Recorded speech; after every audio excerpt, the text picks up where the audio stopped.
Okay. Para maka...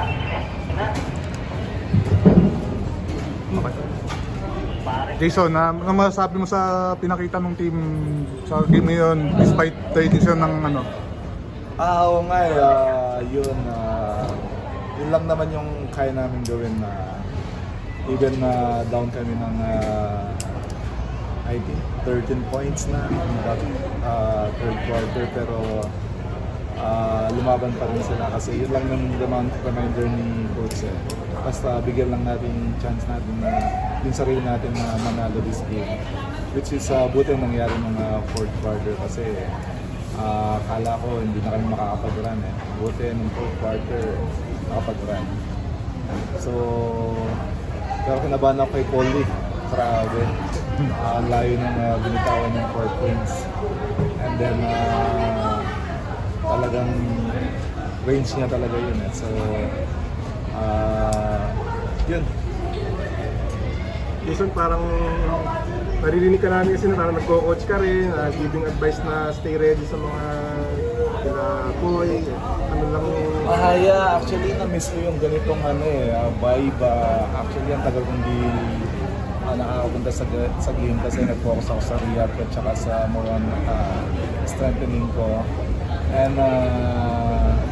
And then yun yan, sabi ko at least sa playoffs kailangan kong pumunta.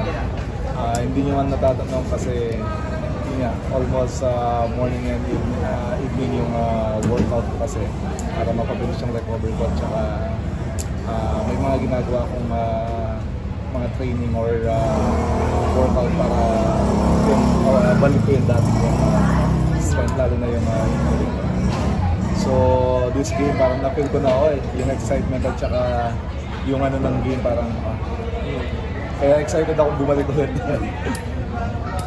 Medyo malapit na bang maka-recover o malayo? Actually sa akin malapit na, pero yung management and then yung mga coaches sila yung magbibigay ng advice, and then yung mga PT din namin na gusto namin kapag bumalik ka talagang 100% wala kang inisip. So siguro pakinggan ko rin yung kung ano yung bibigyan na advice ng doctor ko and PT namin. Ano nga sa Sabado? Manonood ko ulit? Yeah, of course, para give support lang sa mga Pinoy. Sabi rin kasi ni Coach Chotik, parang may pagka-lucky charm ka rin. Oo nga sana, kasi kala ko nga mabibreak na yung lucky charm na yun kasi